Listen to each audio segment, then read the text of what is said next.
Il est des maisons qui ne disparaissent de jamais vraiment. Elles restent debout, immobiles, comme si les murs refusèrent d'oublier ce qu'ils ont vu. La demeure où Bébert des Forbans a passé ses dernières années, puis ses derniers instants, appartient à cette catégorie particulière de lieux empreints d'une aura lourde, presque électrique. Située à la périphérie d'un petit village français, qui semble lui-même s'effacer de la carte, la maison se dresse encore aujourd'hui dans un état d'abandon mélancolique, attirant curieux, journalistes et nostalgiques d'une époque où Bébert remplissait les salles de concert, illuminait les plateaux télé et faisait danser la France entière au rythme des tubes des Forbans.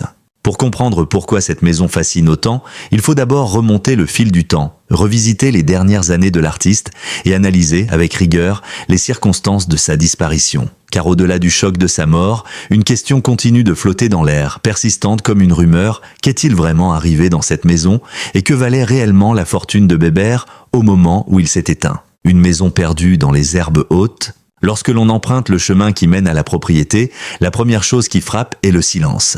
Un silence inhabituel, presque oppressant. Plus on s'approche, plus les bruits du monde s'évanouissent, avalés par une végétation dense et indisciplinée. Les herbes hautes atteignent parfois la hauteur des genoux, les volets pendent tristement comme fatigués d'attendre un propriétaire qui ne reviendra plus. La bâtisse, autrefois charmante, a perdu son éclat d'antan. Les tuiles du toit se sont soulevées, laissant filtrer la lumière et la pluie. Les murs présentent des fissures, témoignages d'années sans entretien. Pourtant, malgré cet état de délabrement avancé, quelque chose dans l'air semble intact. La trace d'un artiste qui, même loin des projecteurs, continuait de porter avec lui l'histoire d'un groupe devenu mythique. Les voisins parlent encore de Bébert avec une affection pudique. Ils racontent qu'il se rendait souvent au village, parfois pour acheter du pain, parfois simplement pour discuter quelques minutes avec les habitants. Il n'avait rien perdu de son humour, ni de son sourire reconnaissable entre mille. Pourtant, derrière cette façade solaire, certains affirment qu'il cachait une grande solitude. La maison, disent-ils,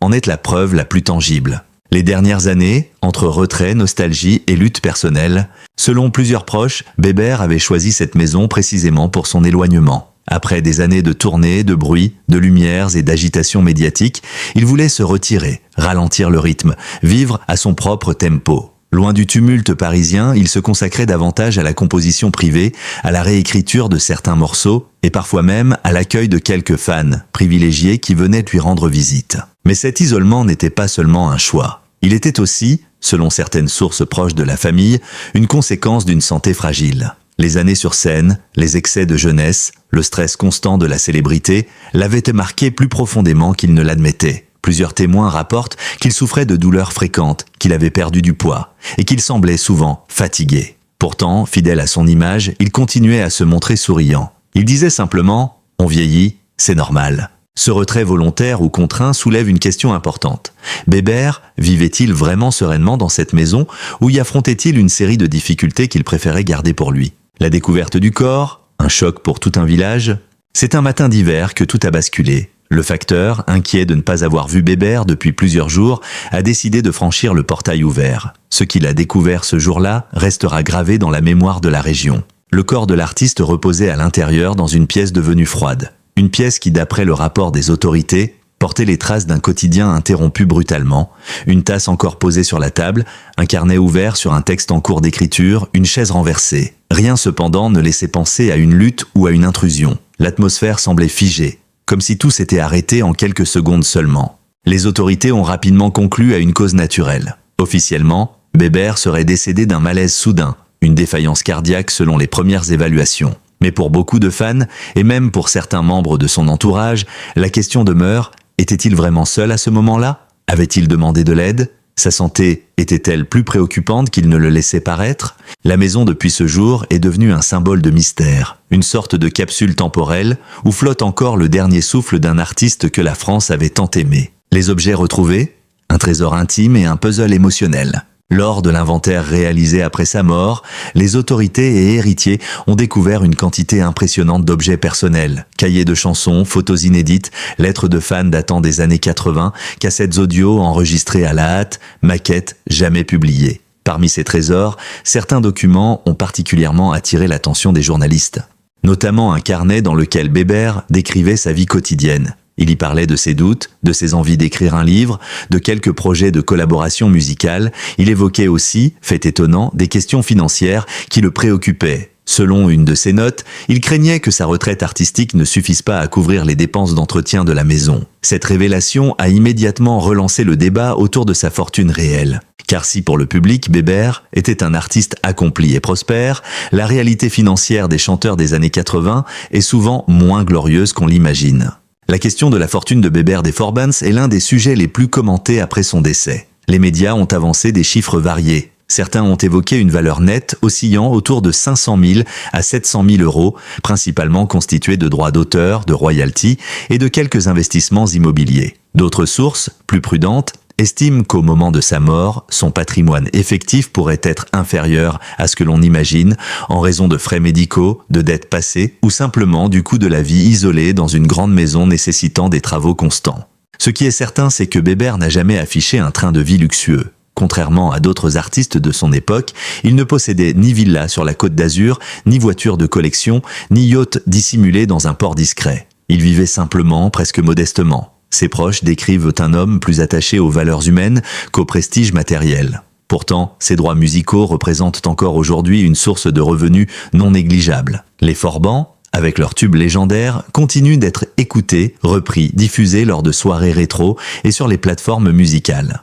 L'estimation la plus crédible, selon les analystes spécialisés en économie du divertissement, tournerait autour de 300 000 à 500 000 euros nets au moment de son décès. Une somme honorable, mais loin des fortunes colossales associées à d'autres célébrités. Depuis l'annonce de sa mort, l'ancienne maison de Bébert est devenue un endroit où se croisent passionnés de musique, simples curieux et admirateurs de longue date. Certains viennent déposer des fleurs près du portail, d'autres accrochent des mots de remerciement, des photos, des dessins. Pour eux, ce lieu n'est pas seulement une maison abandonnée, c'est un sanctuaire. À certains moments de la journée, surtout au crépuscule, on peut apercevoir des silhouettes immobiles près du portail. Elles regardent la maison en silence, comme si elles attendaient qu'une fenêtre s'allume, ou que la voix de Bébert résonne soudain à travers les murs effrités. Ces scènes révèlent à quel point l'artiste a marqué les esprits et combien sa disparition a laissé un vide émotionnel profond.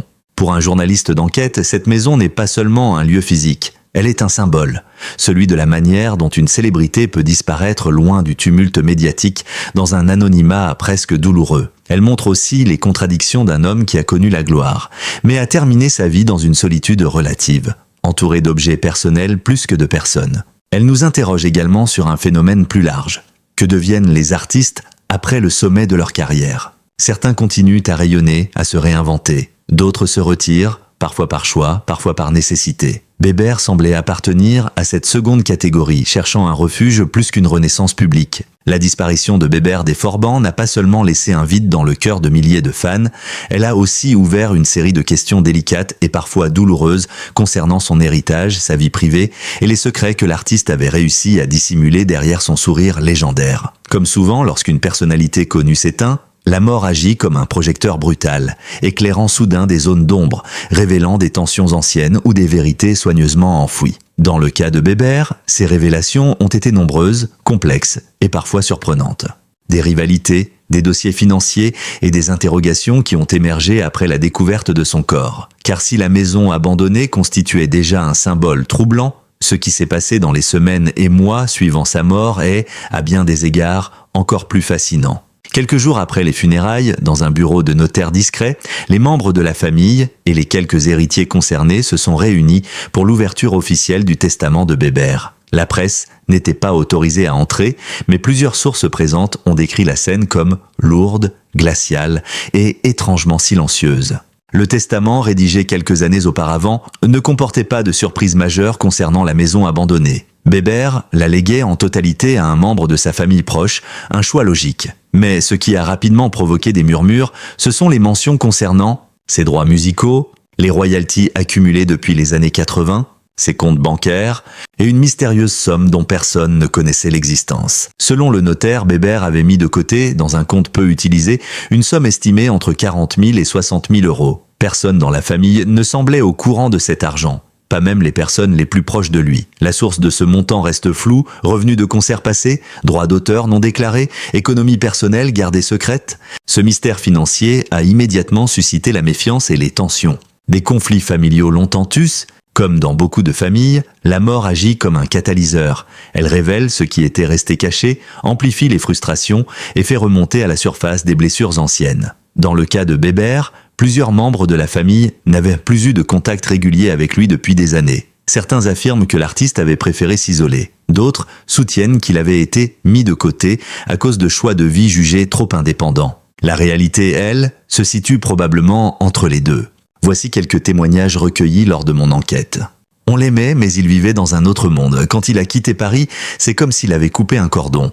Il refusait l'idée de vieillir, il refusait les conseils, les visites. On ne savait jamais s'il voulait être seul, ou s'il espérait qu'on vienne quand même. Ce n'était pas un homme facile. Adorable, oui, mais farouchement indépendant. Ce portrait révèle un homme tiraillé entre une grande sensibilité et un besoin presque viscéral de solitude. Lorsque l'héritage a été révélé, ces tensions latentes se sont réveillées avec force. Certains héritiers se sont sentis lésés. D'autres ont contesté la répartition, arguant que Bébert avait pu rédiger son testament sous le coup de la fatigue, de la maladie ou d'une solitude extrême. L'atmosphère s'est envenimée au point que 2 membres de la famille ont cessé toute communication. Ce conflit, tristement banal dans les successions de personnalités connues, illustre la fracture entre l'image publique parfaite et la réalité intime plus fragile. Les fans en colère, pourquoi n'ont-ils pas été informés plus tôt? Un autre front de tension est devenu, de façon inattendue, non pas de la famille, mais du public lui-même. Beaucoup de fans, apprenant la nouvelle tardivement, ont exprimé un profond sentiment de trahison. Sur les réseaux sociaux, certains ont écrit « Comment se fait-il que personne n'ait donné de nouvelles pendant des jours ?» Il méritait mieux, ce silence autour de sa mort est inacceptable. Pourquoi cacher l'état réel de sa santé? Pourquoi ces mystères? Ces réactions, parfois passionnelles, montrent à quel point Bébert avait une place particulière dans la mémoire collective. Pour de nombreux Français, il était plus qu'un chanteur. Il était un symbole de jeunesse, d'insouciance, de fête. Sa mort dans une maison dégradée, loin des caméras, a bouleversé l'image idéale que les fans avaient conservée de lui. Certains ont même accusé la famille de manquer de transparence ou de respect. Une critique évidemment injuste, mais révélatrice d'un malaise profond autour de la manière dont les célébrités de l'ancienne génération disparaissent parfois dans l'indifférence générale. Une enquête policière trop vite refermée? Officiellement, la mort de Bébert a été classée comme naturelle. Pourtant, plusieurs éléments de l'affaire ont alimenté des théories et suspicions persistantes. Pourquoi le facteur, et non un proche, a-t-il découvert le corps? Cela montre que Bébert était seul depuis longtemps, peut-être trop longtemps. Pourquoi aucun dispositif d'assistance médicale n'était présent? S'il souffrait de problèmes cardiaques connus, cette absence interroge. Pourquoi certains objets dans la maison semblaient déplacés? Selon un rapport officieux, la chaise renversée et le carnet ouvert pourraient être interprétés de différentes manières. Pourquoi l'enquête a-t-elle été clôturée si rapidement? La célébrité de Bébert aurait pu légitimement justifier un examen plus approfondi. Bien entendu, aucune preuve de négligence policière n'a été établie. Mais l'ensemble alimente une atmosphère trouble, renforcée par l'état même de la maison, presque théâtrale dans son abandon. Les fans les plus convaincus ont même lancé des pétitions pour demander la réouverture de l'enquête, sans succès. Si les biens matériels de Bébert ne représentaient pas une immense fortune, son catalogue musical, lui, est un trésor durable. Les Forbans, groupe emblématique des années 80, continuent de générer des revenus via les plateformes de streaming, les compilations rétro, les diffusions télévisées, les synchronisations publicitaires, les reprises et réinterprétations, les soirées années 80 organisées partout en France. Pour certains experts, les droits cumulés pourraient rapporter entre 12 000 et 25 000 euros par an selon les périodes, une somme non négligeable qui donne une valeur supplémentaire à l'héritage artistique de Bébert. Cette réalité explique en partie les tensions entre héritiers. L'argent immédiat issu des biens matériels importe moins que la valeur à long terme de l'œuvre musicale. Le poids de la solitude, un artiste rarement compris. Au fil des témoignages, un thème revient sans cesse, la solitude de Bébert. Un ancien membre des Forbans confie « On aurait pu croire qu'il vivait paisiblement, mais la vérité, c'est que la célébrité lui avait laissé des cicatrices. Il ne parlait pas beaucoup de ses difficultés. Il avait ce réflexe de tout garder pour lui. » Bébert aurait refusé plusieurs invitations à participer à des émissions de nostalgie musicale. Selon certains proches, il ne voulait pas être réduit à une relique. Il avait la fierté des artistes qui préfèrent se retirer que de se voir rappelés comme des souvenirs vivants d'une époque passée. Mais ce choix, aussi noble soit-il, a contribué à son isolement. Et sa maison, désormais symbole tragique, en est la preuve la plus poignante. Une vision plus large. Que révèle vraiment la mort de Bébert? En tant que journaliste spécialisé dans l'analyse culturelle, je vois dans cette histoire un symbole d'un phénomène plus vaste, la fragilité des artistes d'hier face au silence d'aujourd'hui. Les géants des années 70-80, qui ont illuminé plusieurs générations, se retrouvent souvent moins médiatisés, moins soutenus financièrement, moins entourés, oubliés jusqu'à ce qu'un drame survienne. La mort de Bébert, dans une maison délabrée, sans présence familiale immédiate, illustre douloureusement cette réalité. La mort de Bébert des Forbins a été un choc pour ceux qui l'avaient connu personnellement, mais aussi pour tous ceux qui avaient dansé, chanté ou ri grâce au tube du groupe. Pourtant, au-delà de l'émotion, sa disparition ouvre un chapitre fondamental, celui de son héritage culturel, de l'impact durable qu'il laisse derrière lui et de la manière dont la France, publique, médiatique et artistique, continue ou non de se souvenir de lui. Nous allons explorer ce que Bébert représentait vraiment pour la culture populaire française, comment son style unique a influencé toute une génération et pourquoi son nom reste encore aujourd'hui associé à une période bénie du paysage musical, les années 80. Mais nous analyserons également la façon dont le temps, la société et l'industrie ont transformé la place qu'il occupait jusqu'à son retrait et sa mort dans la solitude. Car pour comprendre ce qu'il reste réellement de Bébert, il ne suffit pas de rappeler quelques refrains. Il faut plonger au cœur de la mémoire collective. Un style inimitable qui a marqué les années 80. Les années 80 en France ont été une décennie explosive. Les néons, les vestes en cuir, les chorégraphies, les tubes à la radio et un esprit d'insouciance qui semble aujourd'hui presque irréel. Dans cette atmosphère électrique, les Forbins ont trouvé leur place comme un groupe unique, mélange de rock, de twist, de doo-wop, avec un esprit de bande à la française et une énergie chaleureuse.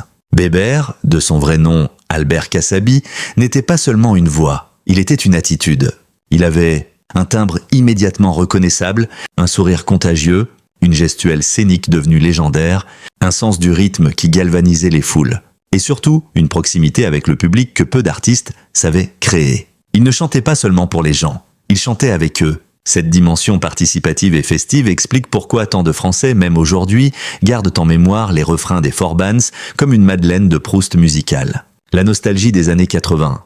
Pourquoi Bébert en est devenu l'un des symboles ? Au fil des années, quelque chose d'étrange s'est produit. Alors que la popularité de certains artistes des années 80 s'éclipsait, d'autres voyirent leur image devenir presque mythique. Bébert fait partie de cette seconde catégorie. Tout d'abord, parce que les Forbans incarnaient une forme de bonheur simple, direct, sans artifice. Dans un monde où les industries culturelles se sont complexifiées, où l'image compte plus que jamais, leur musique rappelle une époque où l'on pouvait devenir célèbre simplement en faisant danser les gens. Ensuite, parce que Bébert n'a jamais renié son style, ni tenté de suivre des tendances qui ne lui correspondaient pas. Il est resté fidèle au rock rétro, à ses chemises colorées, à ses coupes de cheveux emblématiques. Cette authenticité lui a valu une place durable dans le cœur du public. Enfin, parce que sa personnalité, chaleureuse, drôle, accessible, a constamment nourri une forme d'attachement émotionnel. Contrairement à d'autres artistes de sa génération, il n'a jamais pris la grosse tête. Le choc de son retrait est le début d'une légende silencieuse. La décision de Bébert de s'éloigner progressivement de la scène médiatique a surpris certains fans. Beaucoup ont cru qu'il reviendrait avec un album, une tournée ou au moins quelques apparitions nostalgiques. Mais la réalité est que Bébert, fatigué par le rythme, la pression et les années, avait choisi de vivre autrement. Pour certains, ce retrait a marqué le début de la légende silencieuse de Bébert. Car plus un artiste s'efface, plus son image se fige dans le temps. Plus il disparaît de la télévision, plus il reste dans la mémoire comme une icône immuable d'une époque passée. Ce phénomène est bien connu dans l'histoire culturelle. Les artistes trop présents vieillissent avec le public. Ceux qui partent tôt ou se retirent volontairement restent jeunes, presque éternels. C'est ainsi que Bébert est devenu malgré lui un symbole figé de l'âge d'or des Forbans. Les hommages, un pays qui se souvient, même discrètement. À l'annonce de sa mort, les hommages n'ont pas été aussi massifs que pour certaines mégastars, mais ils ont été sincères, poignants et souvent très personnels. Des artistes de sa génération ont écrit « Bébert, c'était la fête incarnée, un homme bon, honnête, un vrai musicien. On lui doit tant de soirées mémorables. » Les fans, quant à eux, ont inondé les réseaux et les forums. Souvenirs de concerts, photos jaunies retrouvées dans des tiroirs, vidéos VHS converties maladroitement en numérique, témoignages de rencontres brèves mais marquantes. Un fil conducteur revenait sans cesse, la gentillesse de Bébert. Ce trait, rare dans un milieu souvent impitoyable, a contribué à solidifier son image de star du peuple, accessible et authentique. L'impact durable sur la musique populaire française, Même si certains l'ignorent, l'influence des Forbans, et de Bébert en particulier, est encore extrêmement visible aujourd'hui. Dans les soirées rétro, chaque fête des années 80 en France inclut au moins une chanson des Forbans. C'est devenu un passage obligé, un marqueur culturel. Dans la culture populaire, publicité, émissions de nostalgie, compilations, la musique du groupe revient régulièrement. Dans les nouvelles générations d'artistes, plusieurs chanteurs et groupes français reconnaissent une influence directe ou indirecte. Goût pour le rétro, recherche de proximité avec le public, importance du show vivant plutôt que du perfectionnisme technique. Dans les médias, de nombreuses émissions dédiées aux années 80, de Top 50 à Stars 80, continuent de citer les Forbans comme l'un des piliers de cette décennie. Pourquoi Bébert ne sera jamais oublié? Il existe plusieurs façons de disparaître. La première est physique, la seconde, plus redoutable, est la disparition de la mémoire collective. Bébert a quitté ce monde physiquement, dans la discrétion d'une maison abandonnée, mais il n'a pas disparu de la mémoire de son public. Et voici pourquoi. Sa musique est intergénérationnelle. Les parents font écouter les Forbans à leurs enfants pour leur transmettre un bout de leur jeunesse. Son personnage est devenu iconique. On ne confond Bébert avec personne. Il avait une identité artistique immédiatement reconnaissable. Sa mort a renforcé sa légende. Comme pour de nombreux artistes, le tragique donne un relief particulier à sa biographie. Entre oubli médiatique et fidélité populaire, un point essentiel pour comprendre l'héritage de Bébert est la différence entre l'attention médiatique, souvent éphémère, la mémoire populaire, souvent durable. Les médias peuvent oublier rapidement parce qu'ils doivent courir après l'actualité. Mais les gens, ceux qui dansaient sur ces chansons, n'oublient pas. Dans de nombreux villages, lors de mariages, d'anniversaires ou de fêtes communales, on entend encore les tubes des Forbans. Dans ces moments-là, Bébert est toujours présent, entre deux éclats de rire, au milieu des pistes de danse. Il n'est pas un artiste que l'on écoute seul, les écouteurs aux oreilles. C'est un artiste collectif, un artiste du partage, un artiste de groupe. Ce que son histoire nous apprend sur les artistes d'hier et d'aujourd'hui. La trajectoire de Bébert raconte quelque chose de plus large. La célébrité peut être fulgurante mais fragile. Les années 80 ont produit des stars rapides, lumineuses, mais parfois abandonnées par l'industrie dès que les tendances changeaient. Les artistes doivent souvent se débrouiller seuls. Sans structure solide, beaucoup finissent dans la solitude ou l'oubli institutionnel. Le public reste la seule véritable mémoire. Ce ne sont ni les radios, ni les maisons de disques, ni les médias qui maintiennent vivants certains artistes. Ce sont les gens, les fans, les familles, les villages, les fêtes. Bébert est l'exemple parfait d'un artiste dont la valeur culturelle dépasse de loin la valeur financière. Bébert des Forbans n'est pas mort dans une villa luxueuse ni entouré d'un staff hollywoodien. Il est mort dans une maison modeste, un peu triste, un peu oubliée. Mais son héritage, lui, est tout sauf modeste. Il a laissé une trace dans la musique populaire française. Il a offert de la joie à des millions de personnes. Il a incarné une époque. Et il a rappelé, jusqu'à la fin, que la célébrité n'est rien sans l'humanité. Sa maison est abandonnée. Mais son nom, lui, ne le sera jamais.